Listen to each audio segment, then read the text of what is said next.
Hey, what's going on? It's Shoujo, and we are on part 99 of Katawa Shoujo. I kind of forgot where we left off a little bit. It's been a couple of days. I still have house gets silver, so it keeps my sleeping schedule a bit in a fray. My sleeping schedule as well, because I actually got woken up to a child this morning. But it also keeps my recording schedule a little mixed up as well. So, they're out. I foregoed lunch today while they went out to go to the diner and eat, and hopefully I have some time right now to record before people come home. Because I'll be honest with you guys, this game's fucking weird, and I don't mind reading it.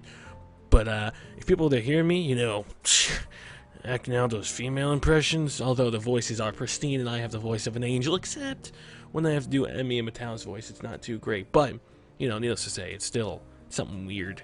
No one wants to hear someone go, unless it's for entertainment purposes. In which they'll just give me like the stink eye, like what the fuck you doing? Anyway, let's continue. Oh, and first, I want to say thank you guys very much on Sunday, which was the 3rd. And I was out all day at a christening and everything, and I set some scheduled uploads up. You guys managed to break 200,000 views in one day. I've never had that happen in the 3 years I've had the channel. It literally it blew my mind. So I just want to thank you for that first. Really appreciate that. That's a lot of. It's a lot of views. I saw that. I looked at the analytics. I'm just like, 200,000!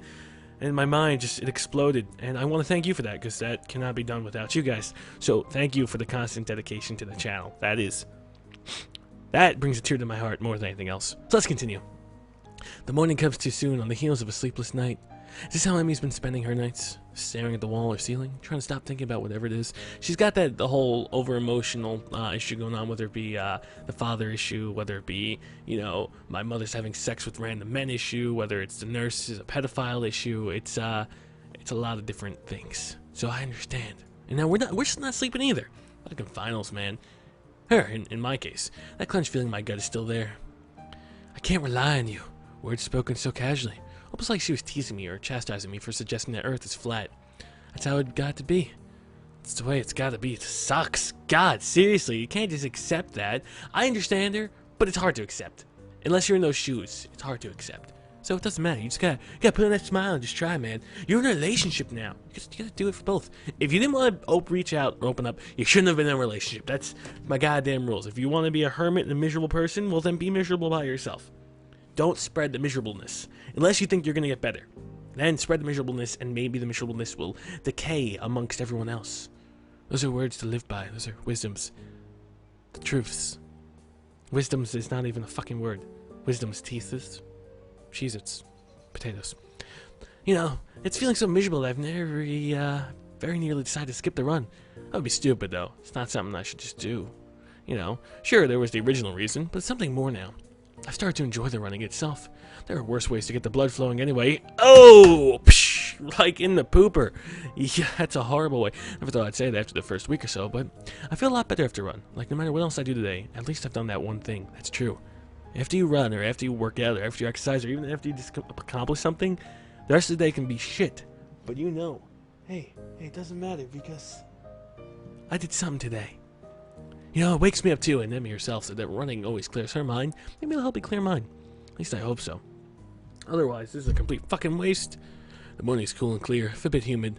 Summer's making itself known, it seems. Emmy's already stretching out when I arrive. The group seems to smile and wave. Hey, Sal! The sight of her is so chipper, it's like a kick in the nuts. I get it, Sal. You don't want her to be happy. If she has to be miserable towards you, you want her to be miserable. That's a fucked up attitude. Let her be happy. Let her be happy. How can she be so happy after yesterday? I give her a half wave, and I'm surprised to receive a hug. Hey, about last night. Here it comes. Oh boy. I wanted to say thanks. I actually managed to get some sleep for the first time in a while, and I think it's because of our talk. So, thanks. No, you're lying to me. Actually, wait, she didn't say really. Maybe she's speaking the truth. Remember, I told you guys, when she says really, it's a fucking lie. How could she sleep better after our chat? She basically told me that she wouldn't get any closer to me. She basically said, "Hey, Hasao, you're like the devil, and I'm a Christian and a church-going man, and I can't be with the devil. I can't get close to you, devil. You got sins and shit. And although you have the fruits and the labors and all the good stuff of life, and like the popcorn and the candy and heaven and all the good or the false heaven, I can't get close to you, because you're the devil, and you're trying to lure me away from the truth. I can't. The fucking devil. And now let her sleep well? Excuse me, but what the hell? What in God's green earth? What the fuck is this woman doing? I don't even know anymore. Emmy either doesn't notice my bafflement or chooses not to notice. I'm not dealing with her anymore. Oh, no problem. Glad that my dreams and hopes of us pursuing a relationship getting crushed and obliterated helped you sleep better. That is just something I would love to hear as a person in a relationship. That makes me feel so good. The venom that threatens to drip from my voice is controlled for now, but I think I'd better start running before I do anything stupid. Yeah, you can be like, hey, Emmy. Remember when you cried? Well, fuck you, Emmy, alright? Yeah, 'cause I cried too. I cried real long and real hard, alright? I'm a man, I do that. We do those kind of things in America. So, you know, fuck with you. I'm gonna take my run now, alright? Whatever, I'm gonna take my run. Alright. You know, I cried. It's not just you crying. Emmy seems equally willing to get started, and before long we're darting around the track. Yeah, dating around the track would be something I wish was happening, but we're not, because she doesn't want to. I could tell she feels more relaxed. Her running has gone back to the more graceful movements I remember from when I first watched her. It's a stark contrast to the almost brutal way she's been hurling herself around the track these past few days. Our talk really does seem to have helped her. A pity it couldn't help me. A pity our talk not only crushed my spirit and destroyed my soul, but it possibly ruined our relationship.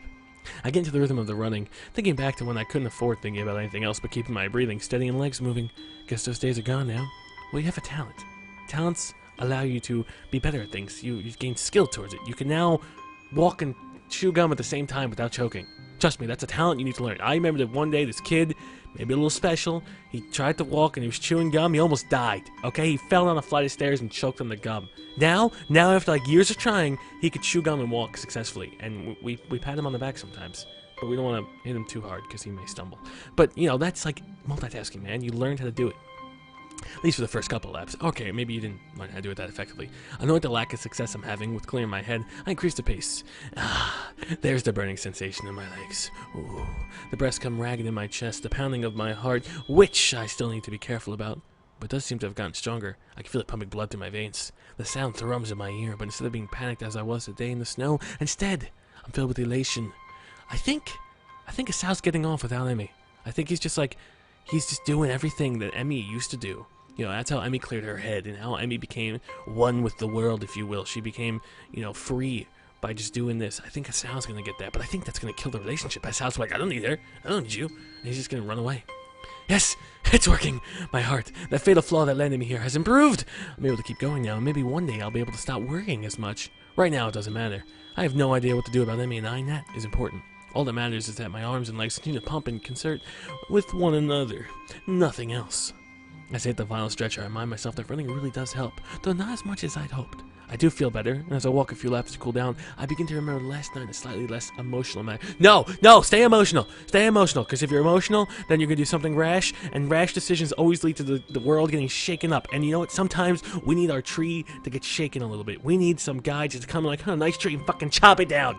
And then the world gets turmoiled, and that's good, because sometimes shaking up, although usually bad, sometimes it's good. And our world has been shaken up so many fucking times, I say we just roll the dice right now and hope for the best, because I'm pretty sure we'll get a good shaking up dice thing. At least I hope. I hope it really won't shake the world and throw down the tree and everyone dies, because that'd be a horrible shaking of the tree. So I cool down. Emmy wants me to stay distant from her. I can't bring myself to do so.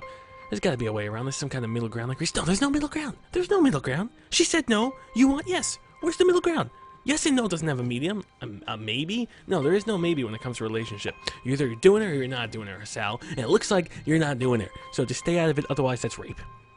That's, rape is a crime, not a privilege, Sal. Please don't. Because we don't even know what the middle ground is. Damn, it's almost feeling optimistic. Nice run, Sal. You've really improved. Nice run. That's all I can hope for now, isn't it? Considering our relationship's dead. I used to wake up and expect to come here and see her smiling, maybe hold hands and maybe visit the tool shed. But now I come here and it's just a nice run. It's dwindling. Congratulations, Sal.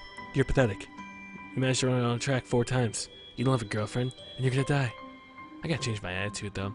Well, I'm pretty awesome. And I just keep saying things I don't mean. Any second now, I'll be as good as hiding my problems as Emmy is. I like to think so. Why does she do this to me? Say something like that with such a real affection in her voice that makes it like my heart just leap. It's like she's the biggest cock tease ever. It's like, here, I'm naked. No, I'm not. And like you turn around and she just flashes you again. No, really, I am. And then you're like, really? And you turn back around together and you're like, no, I'm just kidding. That's what she's doing right now. Except she's doing it with words and emotions and feelings, which can sometimes be even worse than the physical. You know, the physical attraction, the physical tease is bad. You know, you get the physical tease, you have your mind, you go into your primal instincts, and you're just like, ah, boobies. That would be the physical attraction. And yeah, that's bad, but that comes and goes. That could be here 1 second and gone the next. So there's nothing that would give lasting anguish, lasting torment. The thing that really diminishes a person's mind and makes them all fucked up is the mental game. It's that mental ninja mind fuck that she's doing right now. She tells me I can't get close to you, but I'm so proud of you. I think you're awesome. I wanna praise your achievements, yet you don't want to get close to me. She's sending me two different signals, and it's a mental confusion.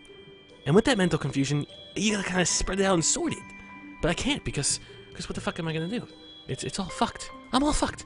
She doesn't mean it. She can't. Why would she be sending two different signals? I must be doing a worse job than I thought, because Emmy peers closely at me. Hey, you feeling okay? Maybe we should get to the nurse, huh? Yeah, I'd hate to keel over on you, because I'm awesome. Emmy looks a little shocked at my bitter tone. Don't say things like that. You've really done it once before, you know. Why does she sound so affectionate? She doesn't really care. I thought she made that clear. Why?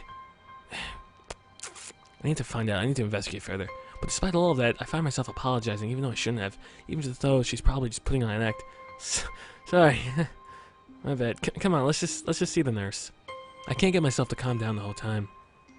Every time it feels like I've gotten over what happened last night, Emmy does something or says something that shows affection. And I'm back into the beginning. The image of her ending that conversation haunts me. It's like the final twist of the knife that left me feeling bereft of any hope that Emmy and I could be what more than we really are. And what are we at this point? I mean, a little more than friends who happen to fuck? What are we, a fuck buddy? It was pretty point blank, Kasao. I didn't think you said fuck. Oh well. And really, it's not like I don't enjoy this time I spent with her. Said so the other day myself. Very nearly didn't even bring anything up with her. I was just gonna hop on in there and let it ride, wasn't I? Man, you are conflicted as fuck. Holy shit. With this running through my head, I find myself in the front of the nurse's office, still brooding as he checks out Emmy. Emmy comes bounding out of the door, gives me a kiss, and darts off to the shower. I assume. Unless she's going there. Fuck Kenji. God, who knows who else he's fucking banging. Meanwhile, the nurse beckons me into his office to give me the ritual once-over. Any problems today, Sal? Well, besides the mental mindfuck that your little girlfriend is doing on me, and besides not really being able to run and potentially dying and killing over any minute, and not knowing who my parents are, and them being dead, and my secret identity being Batman, and joining him as Robin in the science club, yeah, I'm just doing fucking fine. I'm doing great. Nah, I even pushed a little hard today than I have in the past, and I seem able to handle it. That's uncharacteristically risky, coming from Sal, You've been hanging out with Emmy too much. She's rubbed off on you, and not necessarily in a good way. Well, I rubbed off on her. Oh! Rin shot. Sorry. At the mention of Emmy's name, I can't help but frown unhappily in spite of my efforts at control. Well now, this is new, don't you think? Last I checked, your usual response to Emmy's name was a grin, not a frown. Sal boy, are you interested in the men, not the ladies? What exactly happened between you two? Because Emmy doesn't seem to be on it, whatever it is. She looked more relaxed than I've seen her in weeks, which is unusual for this time of year. What do you mean by that? By what? For this time of the year. I keep trying to figure out what's been bothering her, but she clams up as soon as I broach the subject. Last night she said, let me guess, she won't tell you because she says she can't trust you, And now you're crushed because you thought the two of you were so much more than she seems to think, Yugi boy, I mean, Sal boy, right? Alright, yeah, more or less, definitely more or less. You kind of hit the nail on the head. I felt like she loved me, and now she's what am I gonna do, Doc? How the heck did you know that? Are you sleeping with my girlfriend? Mother of God, I should never trust a fucking doctor, especially one with purple hair. Well, the purple hair is kind of rad. I'd do you. In the overcoat. What the hell am I talking about? No, I wouldn't. What the fuck? Fuck! I'm splitting verbal diarrhea right now. No, I would never do that. Oh, this here's a nice purple hair.